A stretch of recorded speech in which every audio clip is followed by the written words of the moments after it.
Okay, welcome back to Nick Lenz's Comic Corner Classic, thus non-classics.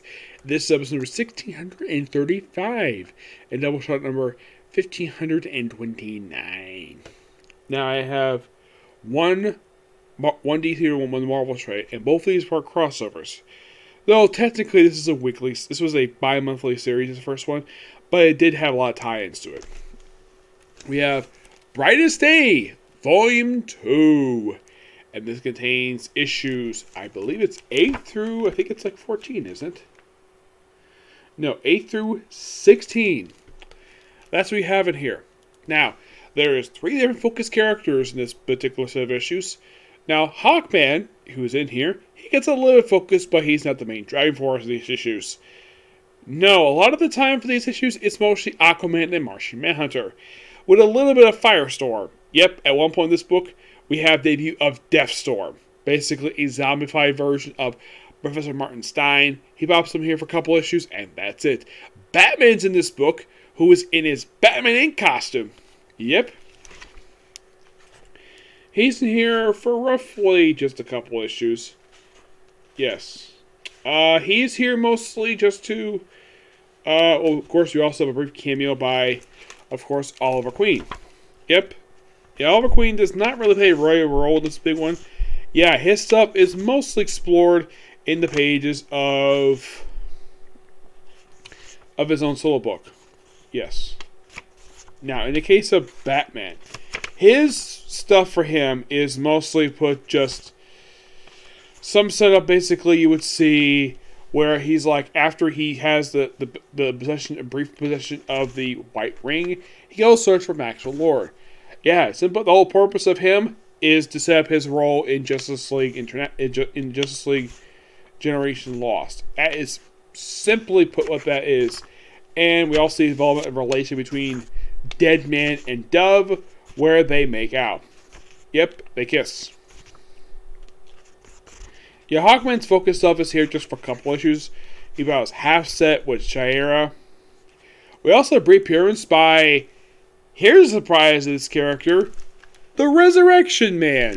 Yep, and this actually was one of his last appearances he made just prior to the Flashpoint reboot. Yep, and here's Batman in the Batman costume. Now, who designed this costume? I'm not really sure exactly who designed this costume. It could be David Finch. It's possible. I believe this costume first showed up. I think it was in Batman Never Returned. I think David Finch drew that, if I'm not mistaken. Let me just be sure about that. I think he did do this one.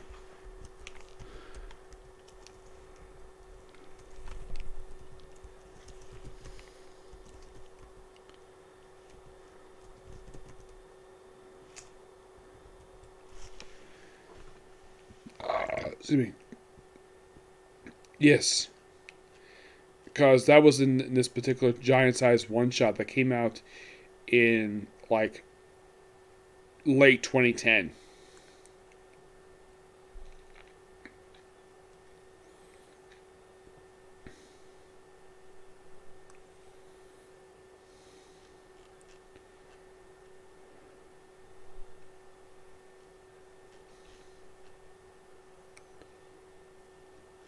Yes, I believe David Finch was the one who designed the suit.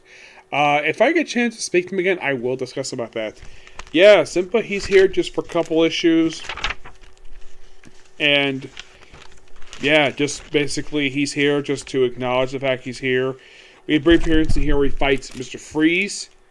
And then, of course, he becomes possession of the White Lantern ring. Here's the following thing pop up here where he says, Aquaman, Jade, Captain Boomerang, Firestorm, Deadman, Hawkgirl, Hawkman, Osiris, Martian Manhunter, Reverse Flash, Hawk, Maxwell Lord. Now, where a lot of this stuff gets explored. Aquaman and Martian Manhunter gets explored in this book. Jade gets explored over the pages. I believe it was Green Lantern Corps. Firestorm in this book, along with Deadman. Hawkman, Hawkgirl, this book. Captain Boomerang, surprisingly, his stuff explored in the Flash ongoing series by Jeff Johns. Hawk and Dove, their stuff here, mostly gets wrapped up as mostly explored pages of Birds of Prey. Yep. Yeah, but there is a ton of development here for Aquaman. Yeah, his is basically kind of like the A plot, and the B plot is stuff with Martian Manhunter, where he thinks they're reunited with his family, who's supposed to have been dead for years. Excuse me. And it turns out, nope, not his family. I believe this is supposed to be like,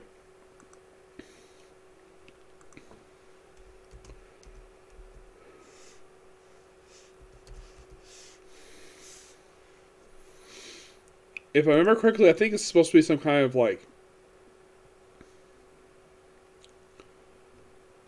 if I remember, I think it's mostly associated with this person named Deca Raz, who mostly appears just in this book here.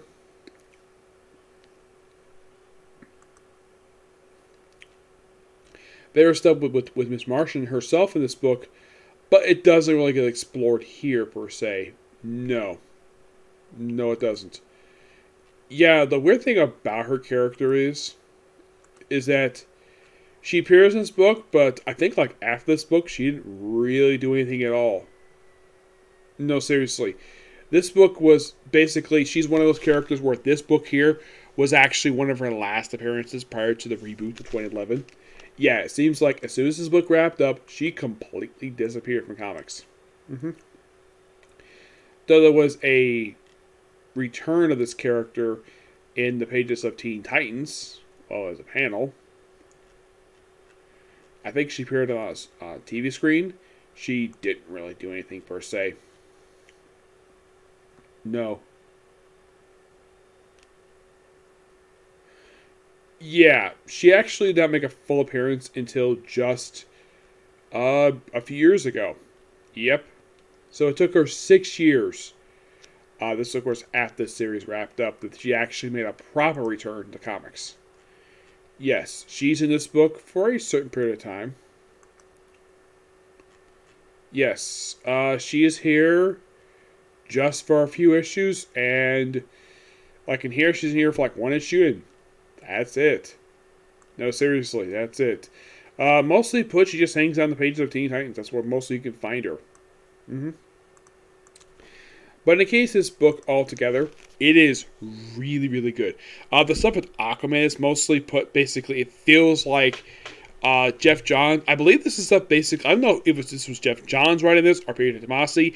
It feels as though rereading this, feels as though this is basically almost like a Aquaman, like issues for Aquaman that had published here because basically DC wasn't ready for that yet. They want to plant seeds for that. So mostly, but we have exploration of like Jackson Hyde. We developed the fact he becomes Aqualad for the first time in here. He discovers that Black Manta is his father, which, yes, this is still canon in the current continuity. Though they change who his mother is, and they merely pay his mother sort of a water breather, which is kind of interesting.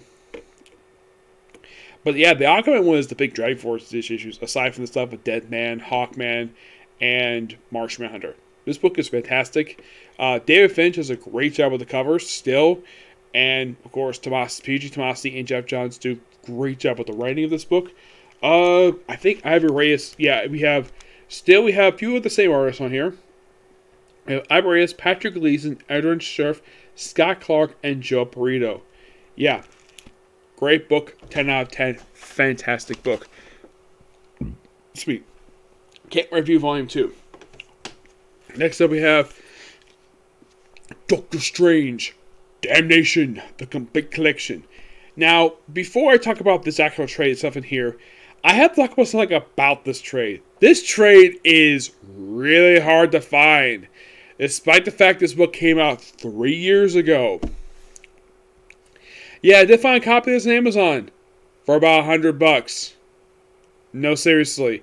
Apparently, this is another one of those books that fell out of print for some reason. I tried to find it on Barnes & Noble. They didn't have any. I didn't check Midtown per se, but I have checked a few good places. But apparently, this book is so hard to find.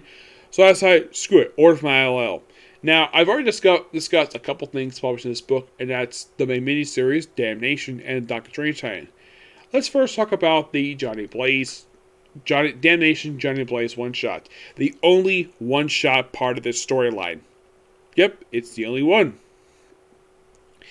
Yeah, most of this one, it just basically, since I said, basically, you can kind of see this as a backdoor pilot in a way to some stuff that you see explored later on, like the page of Jason Aaron's Avengers and his brief solo series.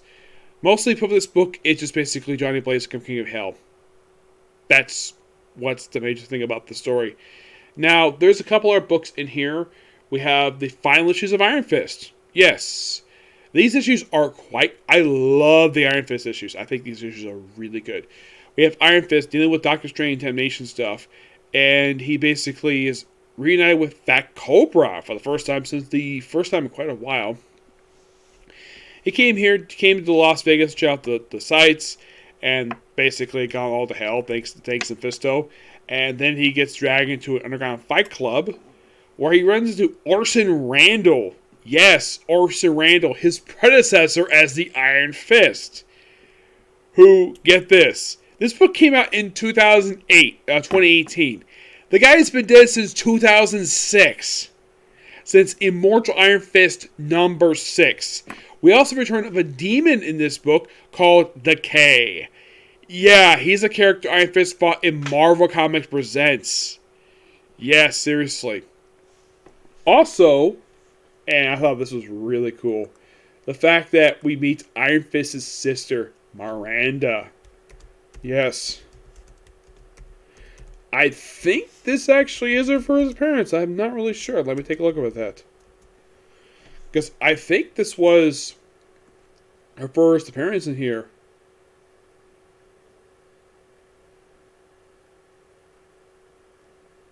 Of course, they have an illusion here of the people who killed Iron Fist's parents. Her sister's name is Miranda Rand. At one point, she was Death Sting, and she first appeared back in Iron Fist number 2.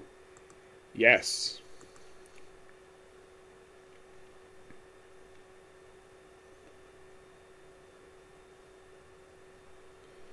Yeah, she apparently died at some point. Off panel, mind you. Yeah, she's a character who didn't really appear very much. Not really. She appeared for one-off issue for issue 2.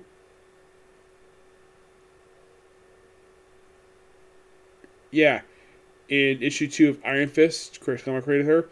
And then she popped up again for Iron Fist 75. Which apparently at this point she was still kind of dead. Not really sure why. And then she popped up for the Iron Fist miniseries, where apparently she's alive here for this brief run, and popped up for one issue of Iron Fist Wolverine, and popped up these books, and that is it for the character. Now the K himself, he's in these issues. Yes, he is from Marvel Comics Presents. Well, he basically he's here like in that book just for a few issues.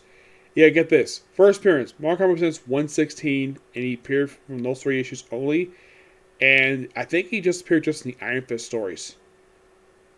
And I think he does. I'm trying to find him here. Decay.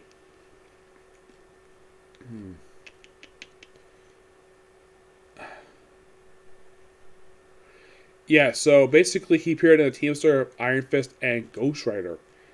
Yep, he's here for just for a few issues back in. So basically, first appearance, 1992, this character first appeared. And his last appearance prior period in this storyline was in December.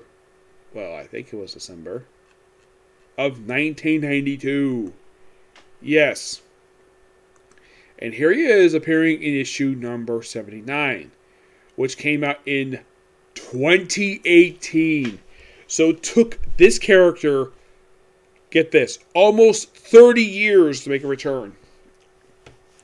And he's running this fight tournament, and Orson Randall had to defeat 24 people in order to get out of this deal.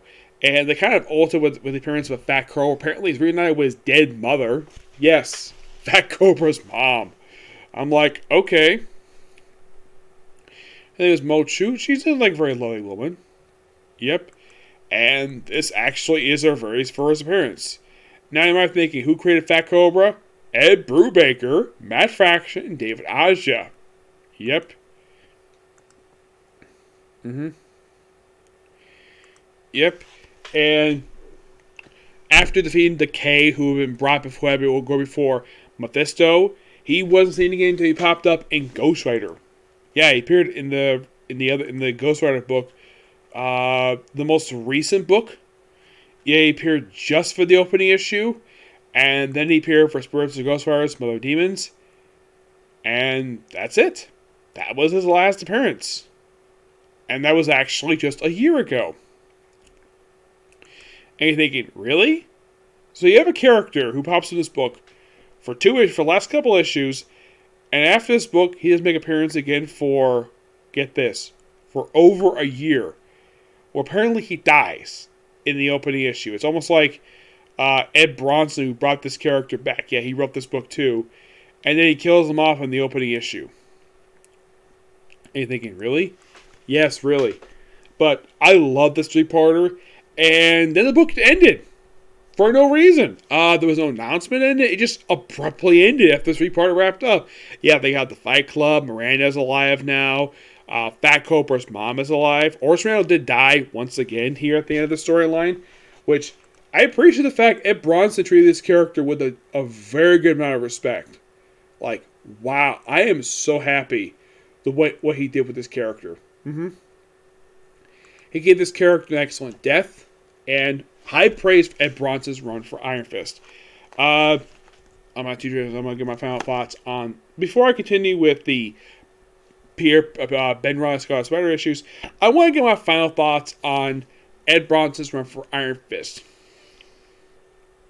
Then I finally got a chance to finish reviewing this particular run. It's a very short run. Started in 2017. It wrapped up in 2018. Yeah, it wasn't very long of a run. It basically, after 6 issues, I think it was actually 8 issues, actually. And then they got restored to original number issue 75, which, yeah, when of all the books we get restored to its classic numbering, Iron Fist had the lowest numbering of all the books. Excuse me. And then, 5 issues after it just restored to its class numbering, the book ends. No idea why. It's one of those classic tropes of Marvel where we have this crossover and we really want to access the series. We figured, though, a crossover was going to end the series, so that's pretty much what they did. Ed Bronson himself did an absolute fantastic job with this book. And you might think, okay, what happened to Iron Fist right after this series wrapped up, per se? Well, currently, he's no longer Iron Fist. He basically, he had a couple of comics published after this one. Yes. And believe it or not, you're probably thinking, how long has it been since this book wrapped up? It's only been 3 years. You're thinking, really? 3 years? Wow, that's quite something. Yep. So, after Iron Fist wrapped up with issue 80, after a sporadic period of other books, he popped up for a couple issues of Venomized. Of course, he appeared in the final issue of Doctor Strange Damnation. 1 issue of Punisher. Yes, actually a couple issues of Punisher. The opening issue of the most recent one for Amazing Spider-Man, Jessica Jones, Hunt for Wolverine Anime Agenda, issue of Avengers. He had a digital first book. I believe this was The Phantom Limb. Yes, this actually was his very next book, The Phantom Limb. Yeah, that was his very next book. This came out, not long after the book got canceled. Yeah, it lasts just for a handful of issues. And his appearance was sporadic. And after that book wrapped up, he had a one-shot for Typhoid Fever, Puppet Water Realms, Man Without Fear miniseries, which of Jessica Jones, Avengers, Water Realms. Basically his appearances were sporadic. He appeared in the Contagion miniseries, Lethal Protectors, one-shot appearances here and there. And they finally got another book published just this year. 2 years after actually 3 years after the last book published for Iron Fist. So you might think, okay, since I viewed this book, what else is left to go for Iron Fist? Well, As of right now, because I finished reading this particular run for Iron Fist, there are technically 2 books left to go for Iron Fist. And you're thinking, really? Only 2? And what books are they left? Well, there is technically another Iron Fist miniseries coming. Yes, it is. Yes. Yeah. So, the other books left to go for him are Immortal Weapons. Iron Fist, The Living Weapon. And Iron Fist. Immortal Iron Fist. And that's it. I'd say about 3 comics. So basically you've got Immortal Iron Fist, it's plural.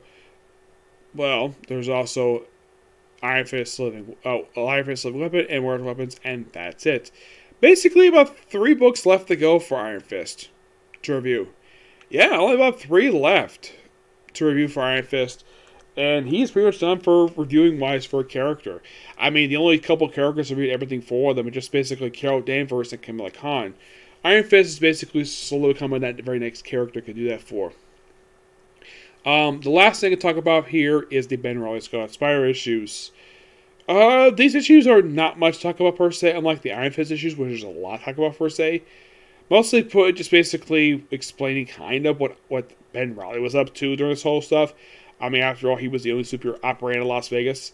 He here looks for his Aunt June. Yeah, she was a supporting character in this book. He meets a strange little girl and this other woman who I think is supposed to be his girlfriend. It doesn't go much anywhere at all. It's by far, out of all the tie-ins for Damnation, it feels as though that Peter David wanted nothing to do with this crossover at all. The only reason why he did it because the book was set in Las Vegas, and his book is set in Las Vegas, so he figured, oh, why not, per se? It's by far not that interesting of a tie-in. It's by far the weakest tie-in out of all the tie-ins for Damnation. But in case book overall, it's a great event. I do appreciate what Nick Spencer did with this book. Nick Spencer, Donnie Curtis. Yes, this was Donnie Curtis' very first event he ever did for Marvel. And this was 3 years ago. He did one the following year, Absolute Carnage. It was excellent. And then the one that came out just recently, started late last year, wrapped up the start of this year, King in Black. Yep. So as of right now, fully, I would probably say I have reviewed, the first 2 crossovers completely all the way through. Not just the main miniseries, but all the tie-ins. King of Black, I'm still working on it. But in the case of Damnation is done. I think Damnation, in my opinion, at the time, was a really good idea for crossover. It's small scale. It's not affecting the whole entire world, Marvel Universe. It's affecting one city. It's a small scale crossover. Aside from the miniseries, it has 2 other ongoing series tying into it. Actually, we're 3 ongoing series plus a one-shot. I'm like, wow, that is actually something. The weird thing with Iron Fist is his tie-in really only led to what happened in the main book, per se. I thought it was kind of dumb that Marvel ended his book after only, if you think about it, it only lasted, this run was only 14 issues. Yes, it was slightly longer than the Iron Fist Living Weapon series, but only just slightly longer by about 2 issues. And that was it. Brightest Day was excellent. I gave that a 10 out of 10. Excuse me. Doctor Strange, Damnation, the complete collection. I'll give this one 9. Yes. Now, you might be asking, okay, does Mike Perkins work with Ed Bronze on Iron Fist? Did he work on the final 3 issues? The answer is no, he did not. Yeah, for some reason he switched artists after issue 77. They switched to Dominic Casiro, which is actually quite interesting. Yep. Yeah. Ben Reilly Scarlet Spider, written by Peter David, artwork by Will Seeley. In the case of Damnation, Johnny Blaze Ghost Rider. It's Christopher Cibola and artwork by Phil Noto, which is an excellent artist, by the way. Yes. I definitely think his artwork fit for the Ghost Rider. Yeah, it fit. Perfectly fine. I didn't have really much issue with the artwork. No, I thought the artwork was really good. I would probably say, is it better than the main book's artwork? I would say of the tie-ins, basically, this book had the best artwork. The cover art here, that's Clayton Crane's artwork. Yeah. Anybody, I always can tell what his art style is. He has, the best way to describe his artwork is that it's a dark artistic, dark painted art style. But it's very realistic. Dark painted, but it's really good. And I kind of wish he was doing interiors. I kind of wish he was. Alright, here's some Phil Noto artwork, which is really good. The most recent book I can think if he worked on, I think he worked on Star Wars was the most recent book he worked on. Yep. Iron Fist, this is, like I said, it is Damnation. I gotta admit, really good artwork here. I love seeing Iron Fist in his classic costume. I believe Larry Hamill designed the costume. His artwork is just really good. Yes, this is just by far, I say, of all the tie-ins, aside from Doctor Strange, this is the best tie-in. Now, Will Seeley does his artwork, per se. Yes, this is Will Seeley's artwork. And he is definitely an artist, per se. Yeah, I do enjoy the guy's artwork. But I would say, out of all the books, per se, which book had the best writing, per se, aside from the Doctor Strange book? I would probably say the Iron Fist book had the best writing. And I kind of wish Ed Bronson was doing work for Marvel, because I don't think he's doing anything lately. I think the most recent book he worked on was Ghost Rider. Yeah, I think it was. I'm surprised he didn't do anything else besides Ghost Rider. It seems like once the book ended, I don't think he's done anything else since then. Let's see. His most recent book was actually Sinister War. Yep, he worked on Sinister War. And apparently he's the writer for the Predator series. Well, apparently the book got canceled. I think he was. It would have been interesting. It was also Punisher versus, what's it called? Oh yeah, he did work on some other stuff here and there. Like, he worked on King in Black Ghost Rider, which was a one-shot. Yes, a freaking one-shot for Ghost Rider, because of course he did. Yep. But what books did he work on after this book wrapped up? Yes, after Iron Fist itself wrapped up. Let's see. I am looking. I think he was also co-writing Old-Man Logan at this point. But I think after this book wrapped up, he was working on a few different books, like X-Men Gold, X-Men Red. He worked on, he co-wrote stuff with Astonishing X-Men. He did Cable. He did the Extermination miniseries. He also did Uncanny X-Men first, the opening 10 issues of the run. He co-worked on Dead Man Logan, the Mary X-Men Holiday Special. He did X-Force, the book that had really bad artwork. Yeah, he worked on that. Age of X-Men Next Gen. He worked on one issue of Marvel Comics Presents. A one-shot for Absolute Carnage. The Contagion miniseries, Alpha Flight True North. He worked on the Ghost Rider run that actually got canceled. Yeah, the Ghost Rider run that got canceled. Yeah, after only 7 issues. No, seriously, it actually was 7 issues. This book lasted before it got basically canceled because of the pandemic. He also worked on Avengers of Wastelands. Excellent miniseries. He worked on a couple issues of New Mutants. The Empire X miniseries.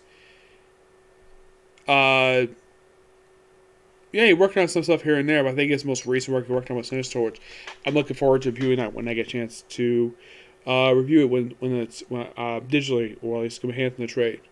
Okay, so that's a particular review, and that's going to be a video today because, I have videos to do, okay? next video. Bye.